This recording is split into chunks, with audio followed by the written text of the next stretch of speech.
Le journal L'Union et son équipe, qui est aujourd'hui présente dans son intégralité, est heureuse de pouvoir animer ce projet, parce que c'est aussi le moyen, au travers de l'outil que nous représentons, un outil d'information locale, de pouvoir mettre en image, de manière très concrète, le rédactionnel qu'on travaille au quotidien dans le journal, au travers de sa apparition bi-hebdomadaire. Donc c'est aussi l'occasion pour nous de mettre encore un peu plus en valeur ce travail qui nous est cher, de pouvoir porter une information construite, aboutie, enrichie, et ce sera, je pense, l'occasion ce soir de l'illustrer. Pour une soirée qu'on a baptisée avec un petit peu d'humour et un clin d'œil, doit-on en faire tout un fromage ? C'est pas une raillerie, au contraire, hein. L'idée c'est d'esquisser des pistes pour ces filières fromagères qui sont essentielles dans le territoire cantalien et au-delà sur le Massif central. Alors quand on a effectivement évoqué ça il y a à peu près 6-8 mois avec le lycée agricole de Saint-Flour qui nous avait sollicité pour porter un événement, il n'y avait pas forcément les polémiques qu'il y a eu ces derniers temps. Les AOP n'étaient pas sous le feu de certains médias. Ce soir, il ne s'agit pas de répondre à ces polémiques ni d'attiser le débat. On s'inscrit bien dans la volonté d'un débat constructif. Il ne s'agit pas non plus, en invitant des personnalités qui viennent d'autres territoires, de donner une recette toute faite, de s'inspirer de ce qui s'est fait ailleurs avec réussite peut-être, mais bien de donner la parole aux acteurs de ces filières, de nos filières fromagères d'Auvergne, et pour qu'ensemble ils puissent continuer à esquisser, dessiner une stratégie et à construire leur histoire collective fromagère. Voilà. À l'échelle nationale, ces AOP auvergnates, c'est 20% du volume produit à l'échelle nationale. Donc c'est quand même une production importante à l'échelle des AOP françaises. Et enfin, à l'échelle nationale, les AOP, ça représente à peine 10% de la collecte française de lait de vache, alors que dans le Cantal, 60% de notre lait est transformé en AOP. Dans le Cantal, et donc présente en Auvergne-Rhône-Alpes, le Salaire, le Bleu d'Auvergne, la Fonde d'Ambert, le Saint-Nectaire et le Cantal. Et donc on voit qu'elles font partie des AOP qui pèsent le plus au sein de notre région en termes de volume. Si on recoupe toutes ces zones d'appellation, si on les croise, on se rend compte qu'en fait le Cantal est quadrillé par l'ensemble de ces zones. Et donc on va avoir au moins une appellation sur chaque commune cantalienne, voire on peut aller jusqu'à 5 appellations. Donc c'est pour ça que j'ai qualifié le Cantal d'épicentre des AOP d'Auvergne, puisqu'on va retrouver toutes ces plaques sur notre département, alors qui s'entremêlent et qui montrent que le Cantal est vraiment au centre des AOP. L'ensemble du territoire du Cantal est quand même recouvert de sites de transformation, ce qui participe aussi à une bonne occupation et un bon aménagement du territoire. L'ensemble de ces sites de transformation emploie 950 personnes dans 36 établissements, soit 57% de l'emploi au sein des industries agroalimentaires cantaliennes. Donc la transformation fromagère pèse énormément sur notre territoire par rapport aux activités agroalimentaires. Or, depuis le début des années 2000, on a eu une forte évolution des cahiers des charges avec une précision des conditions de production du lait et des conditions de transformation. Là, vous avez les dates donc, sur la droite des dernières modifications du cahier des charges. Donc, on voit qu'elles sont récentes. Pour le Saint-Nectaire, c'est 2017, 2007 pour le Cantal AOP, 2000 pour le Salaire AOP, 2017 pour le Layol, 2012 pour la Fonde d'Ambert, 2017 pour le Bleu d'Auvergne. Donc, des évolutions récentes qui se sont faites plutôt depuis le début de ce XXIe siècle, donc depuis les 15 dernières années. Pour terminer ma présentation, quelques éléments sur le poids économique de ces AOP sur notre département. Donc nous avons évalué la valeur générée sortie filière par chaque AOP. Donc la première, c'est le Layol, celle qui est la moins présente sur notre territoire. Elle génère environ, en 2016 en tout cas, 1 million d'euros. Fonde d'Ambert, c'est quasiment 12 millions d'euros. Le Bleu d'Auvergne, c'est 14 millions d'euros. Le Salaire, c'est 14 millions d'euros, donc c'est une appellation qui pèse sur notre territoire par la valeur générée. Le Saint-Nectaire, un peu plus de 24 millions d'euros. Et enfin, le Cantal, 74 millions d'euros, ce qui fait qu'au total, on a près de 140 millions, enfin un peu plus de quasiment 140 millions d'euros générés par les AOP d'Auvergne sur le territoire du Cantal, sortie filière, c'est-à-dire les collecter et les transformer et affiner. Donc c'est 4300 emplois directs Donc 3350 dans les élevages qui produisent du lait AOP et 950, donc on l'a vu tout à l'heure, dans l'industrie laitière. Et ceci, c'est de l'emploi direct, sans compter les emplois indirects qui peuvent être les services associés tant aux usines de transformation qu'aux producteurs. À l'échelle du lait produit par les producteurs de lait AOP, donc, elle date de 2009. Avant 2009, il n'y avait pas de plus sur le prix du lait vendu par un producteur. Donc en 2009, on a eu une première plus-value d'une vingtaine d'euros, de 30 euros exactement. Pourquoi ? Parce qu'il y a eu un nouveau cahier des charges et puis les producteurs ont pu avoir le choix de dire je vais ou je ne vais pas dans l'AOP. Et à partir de ce moment-là, ça a créé les conditions de renvoyer une plus-value au niveau des producteurs. Cette plus-value n'a cessé d'augmenter au cours de ces années. Donc là, vous avez les petites flèches qui représentent cette plus-value, qui représentent l'écart entre le prix du lait dit conventionnel et le prix du lait de base avec de l'AOP. Donc c'est une cinquantaine d'euros en plus pour 1000 litres produits en AOP. Donc on a aujourd'hui une véritable différenciation entre du lait AOP produit dans le Cantal et du lait non AOP. Donc ça, en moyenne, là vous l'avez sur la droite, pour une livraison moyenne dans le département de 270 000 litres à l'échelle d'une exploitation, mais cette plus-value, elle représente environ 9 500 euros, 9 000 à 10 000 euros par exploitation, puisque cette plus-value est accordée sur le volume transformé en AOP, et en moyenne, on considère qu'on a à peu près 60 à 70% du lait qui est transformé en AOP dans le Cantal. Cette étude avait estimé qu'un habitant sur 6 était directement lié à l'économie du Saint-Nectaire, que la population baissait moins fortement sur la zone Saint-Nectaire que sur la zone périphérique, et qu'on avait plutôt une densité de services supérieure sur la zone de Saint-Nectaire par rapport à des zones périphériques sans AOP. Voilà, mon CV vous impressionnera ou pas en matière d'appellation d'origine, mais il est très clair que je suis un incompétent pour dire on doit faire impérativement ceci ou cela dans Cantal, dans Saint-Nectaire. Donc j'ai des pistes, j'ai des convictions effectivement donc extrêmement fortes, mais fondamentalement une appellation d'origine, ça appartient aux hommes et aux femmes d'un territoire, et pour qu'un cahier des charges fonctionne, pour qu'il soit effectivement un succès, ça ne peut passer que par l'appropriation effectivement donc des dispositions d'un cahier des charges. La méthode d'obtention, dans ma lettre de mission de 2002 pour Cantal, revenir à la technologie unique au monde qui est Cantal, qui est quand même effectivement donc, un process tout à fait effectivement donc à part.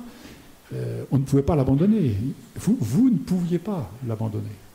Et nous, depuis l'extérieur, on ne pouvait que vous pousser à revenir donc à cette technologie longue, qui est évidemment une caractéristique donc importante de votre appellation d'origine. L'appellation d'origine, c'est une aire géographique. Ce sont 100% des producteurs, des transformateurs, des affineurs, des metteurs en marché qui sont identifiés, qui s'engagent en signant effectivement leur DI, qui s'engagent effectivement donc à être contrôlés, voilà, qui se soumettent à un contrôle extérieur. Donc c'est un dispositif aussi pour moi extrêmement sérieux. Et à l'époque où le consommateur doute beaucoup, il est marqué, choqué effectivement par toute une série d'épisodes dans l'agroalimentaire qui l'ont marqué, qui l'ont inquiété. Notre dispositif, qui n'est sûrement pas assez connu, ça j'en suis intimement convaincu, mais il a aussi cette force assez extraordinaire d'être à la fois une loi, d'être à la fois obligatoirement soumis à un contrôle. Donc l'appellation d'origine, c'est pas n'importe quoi. Je redis un chiffre, vous en avez donné beaucoup tout à l'heure, mais c'est 18% des fromages français en volume, c'est 46 fromages aujourd'hui d'appellation d'origine sur à peu près 3000. Je remets les choses en place, et c'est vrai que dans mes 14 ans de présidence, il n'y a pas eu beaucoup de votes, mais je ne crois pas qu'on ait mal travaillé. Je pense qu'on a fait au contraire un travail un peu exigeant. Et l'exigence ne s'impose pas pour nous, elle s'impose pour tous ceux qui vivent de l'appellation d'origine. C'est à vous de définir le contenu. C'est à vous, effectivement, donc, de vous approprier ce contenu. C'est à vous d'être ambitieux pour le contenu, même si ça vous dérange, même si ça vous conduit à investir, même si ça vous conduit effectivement à perturber votre savoir-faire. Mais ce n'est pas quelqu'un d'extérieur qui doit vous imposer ça. Vous êtes les détenteurs de votre appellation d'origine, et c'est votre responsabilité à la fois individuelle et collective qui doit être effectivement donc activée pour essayer effectivement de la porter au plus haut. Servez votre appellation d'origine avant qu'elle ne vous serve. C'est la façon dont j'avais conclu le rapport en 2002 ou en 2003 à l'INAO sur le dossier Cantal, pour être très précis. Donc de près, je pense que ce qu'a fait Cantal avec son décret de 2017, ben, c'était un bon travail. J'aurais voulu qu'il n'y ait pas de plus, mais c'était un bon travail. Et il faut continuer. Ça fait déjà 10 ans, 11 ans. Donc il faut effectivement donc continuer, et il faut impérativement aller chercher de la valeur ajoutée. Moi, je vis sur un terroir à 1100-1200 mètres d'altitude, croyez-moi, avec une densité d'habitation qui n'a vraiment rien à envier au Cantal et peut-être en dessous. Si on veut fixer nos jeunes, s'il n'y a pas des prix du litre de lait qui sont attractifs, très franchement, on n'aura plus personne, quoi. Il ne faut pas se raconter d'histoire. La vie sociale y est déjà effectivement donc compliquée, mais si on n'a pas une valorisation un peu sérieuse, on n'y arrivera pas. Donc je dis, commençons toujours par regarder l'exigence. Regardons toujours effectivement comment on peut rendre notre appellation d'origine plus exemplaire en termes de qualité gustative, organoleptique, mais en termes aussi de méthode, de respect de méthode effectivement donc ancienne qui nous démarque en matière effectivement d'agroécologie. J'ai signé avec M. Le Foll il y a à peine plus de 2 ans, 2 ans et demi, un texte qui autorisait les appellations d'origine à prendre des mesures agro-environnementales dans les cahiers des charges. Ce n'était pas prévu dans le dispositif communautaire et on ne pouvait pas rentrer des mesures strictement effectivement environnementales dans nos appellations d'origine. Situation de Cantal, situation de Comté, situation de Beaufort ou de Camembert de Normandie, elles n'ont pas le même historique. Elles n'ont pas fait les mêmes choix dans les années 60.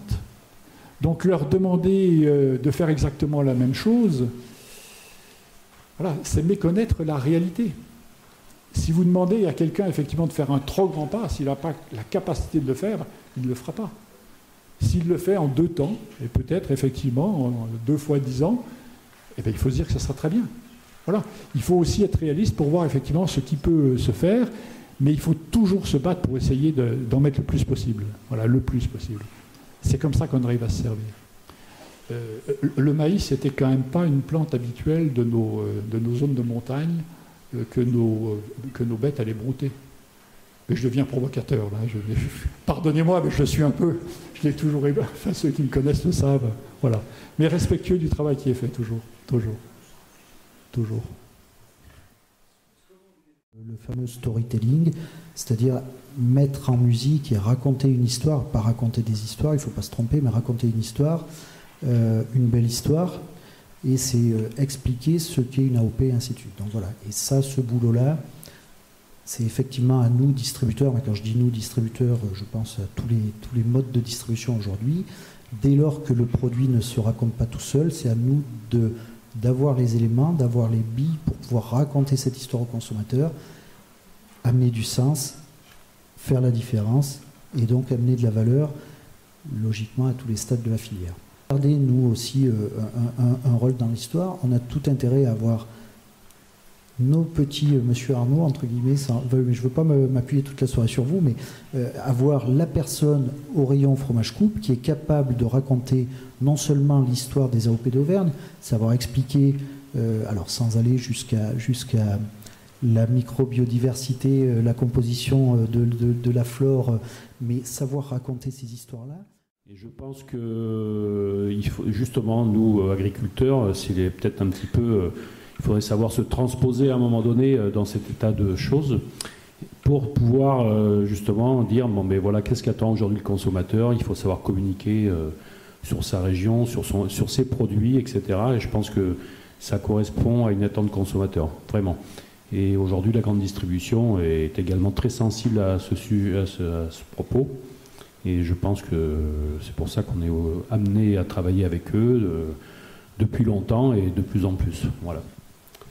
Il y a encore du boulot, il faut valoriser, mais après voilà, c'est l'ensemble de la filière qui doit réfléchir à faire monter les prix, c'est pas un seul opérateur. Mais bon, si emploi, c'est vrai que j'ai plusieurs casquettes, je suis également au CIF, voilà, et puis je suis aussi maire de ma commune. Et je pense que ça paraît rien, mais je pense qu'on est très sensible à garder nos populations et à garder nos services. Et je pense que ça, c'est l'AOP et la production de lait et de viande, on n'inventera rien d'autre dans le Cantal. Et je pense que c'est 2 choses qu'il ne faut pas négliger. Il faut vraiment être très attentif là-dessus. engagé, je dirais, depuis 2009, où on a commencé à percevoir réellement le potentiel de valorisation de nos appellations, a fait voir quand même sous un autre angle les filières AOP. On reste sur des taux de transformation, puisqu'aujourd'hui, on peut avoir des situations très différentes d'une entreprise à une autre, et donc d'un producteur à un autre, en fonction du taux de transformation de son entreprise, et où là, on juge un petit peu la pertinence et les choix qu'on a à faire de s'inscrire dans l'appellation ou de rester sur quelque chose de plus conventionnel. Enfin, c'est comme beaucoup de choses, je pense que c'est une remise en cause perpétuelle, et que si on ne se remet pas en cause aussi à ce niveau-là, on risque d'être rattrapé par des zones qui vont par simple intérêt économique, mais pas par franche conviction. Et c'est peut-être là qu'on a des choses à faire évoluer. Mais après, je pense qu'il faut être prudent aussi, parce que bon, on a une démographie de producteurs qui est ce qu'elle est, une population plutôt vieillissante.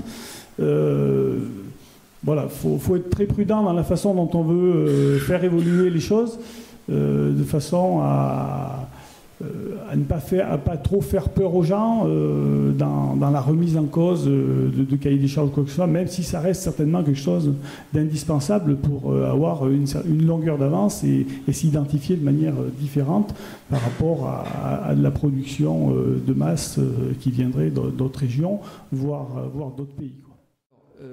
Nous, ce qui nous importe le plus, c'est surtout le fonctionnement et la structuration de la filière. Alors, structuration, on faisait référence tout à l'heure aux valeurs humaines. Et moi, là, je fais référence à un sujet qu'on n'a pas abordé, mais qui me paraît capital, c'est la gouvernance. Donc, c'est la gouvernance de nos filières.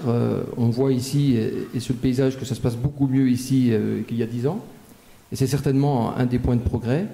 La gouvernance des entreprises, qu'elles soient familiales ou coopératives, c'est le binôme président-directeur, c'est les entreprises familiales qui doivent se transmettre. Et il est évident que ce qui est rassurant pour un financeur, pour une banque universelle qui finance l'amont, l'aval, la production, ce qui est capital, c'est d'avoir des postures, des décisions, des cohérences, enfin bref, un système lisible, perceptible par le financeur du territoire, qui fait que on sait qu'on est dans une filière Cantal qui fonctionne, on a en face de nous un porteur de projet, qu'il soit à l'amont, à l'aval ou qu'il soit à la production. Le premier facteur de réassurance pour nous, c'est l'appartenance à une filière. C'est toujours faire un pas de plus, le pas supplémentaire. Donc très clairement, par exemple, en matière de productivité, je pense qu'on a fait un pas. La dernière fois, c'est intéressant, en définissant une quantité de lait qui pouvait se produire à l'hectare en fonction de la qualité du sol concerné. Mais je pense qu'il faut qu'on aille effectivement donc extrêmement loin sur l'importance finalement donc du sol, mais l'importance donc de l'eau, l'importance effectivement donc de ces microflores. Il faut qu'on soit effectivement extrêmement pointu sur tous ces sujets. Quand vous avez quelque chose effectivement donc qui fonctionne, et plutôt pas mal, on a quand même des prix du litre de lait assez exceptionnels donc dans notre filière, et que vous dites effectivement il faut rajouter une couche de contraintes, parce que c'est comme ça effectivement qu'elles vont être perçues, vous n'êtes jamais très populaire. Mais il faut toujours essayer d'anticiper. Moi je suis frappé par ce que font tous les pays autour de nous. Donc si on n'est pas capable effectivement d'être mobile, et j'allais dire en permanence mobile, on sera toujours dépassé. Au niveau du CIF, on s'est positionné pour une réouverture du décret. Donc c'est déjà un acte qu'on a posé. Maintenant il nous faut fournir une proposition à l'INAO. Mais dans chacun de nos syndicats d'appellation, aujourd'hui, il y a des débats qu'on n'avait pas il y a 10 ans en arrière. Donc ça, en ça, je pense que les choses évoluent. Après, comme on dit souvent avec Pierre, parce que je sens son regard à ce moment-là, c'est qu'on voit bien qu'il y a des débats et que ça avance peut-être pas assez vite. Et qu'il faut qu'on arrive à être plus en confiance dans nos filières, entre opérateurs, plus se faire confiance et d'accepter effectivement d'être dans des évolutions permanentes, de ne pas vouloir refaire. Faut pas attendre le grand soir. Ça, il y a 10 ans, on l'a dit, mais c'est la même chose. Monde alors. Ben, en tout cas, je pense qu'il n'y aura pas le grand soir. Non, il n'y aura pas un jour où on décidera un cahier des charges qui fera que le lendemain tout sera réglé et tout sera réglé que par le seul cahier des charges. Ça, je pense que c'est pas possible parce qu'il n'y a pas que l'histoire du cahier des charges. Il y a aussi d'autres éléments dans la gouvernance de l'appellation. Mais c'est de savoir qu'on va passer des étapes de plus sur notre appellation par rapport à la définition du produit, Sur la qualité du produit, je crois que c'est très important, et la qualité du fromage, la qualité des laits qui servent à nos appellations. Je suis très heureux de pouvoir être le porteur de ce genre d'événement, comme on avait pu le faire pour le lycée Pompidou à Aurillac et à l'invitation du lycée Louis Mallet ici. Je pense qu'on est capable du coup de construire aussi une information qui nous fait du bien. On est aussi confronté, je prends ma casquette de paysan, aussi à un traitement de l'information et d'une vision de notre métier, de l'acte de production qu'on vit tous les jours, qui est des fois déformé, caricaturé et qui nous fait mal. Et je pense que le rendu de ce soir, au travers de ce débat, de sa richesse, voilà, il y a des avis différents, mais en tout cas qui nous conforte à la fois aussi dans la construction de ce qu'on fait et du message qu'on peut envoyer au travers d'une information de qualité. Donc voilà, merci à vous tous. Bonne fin de soirée, je vous invite au pot de l'amitié pour clôturer cette séance. Merci.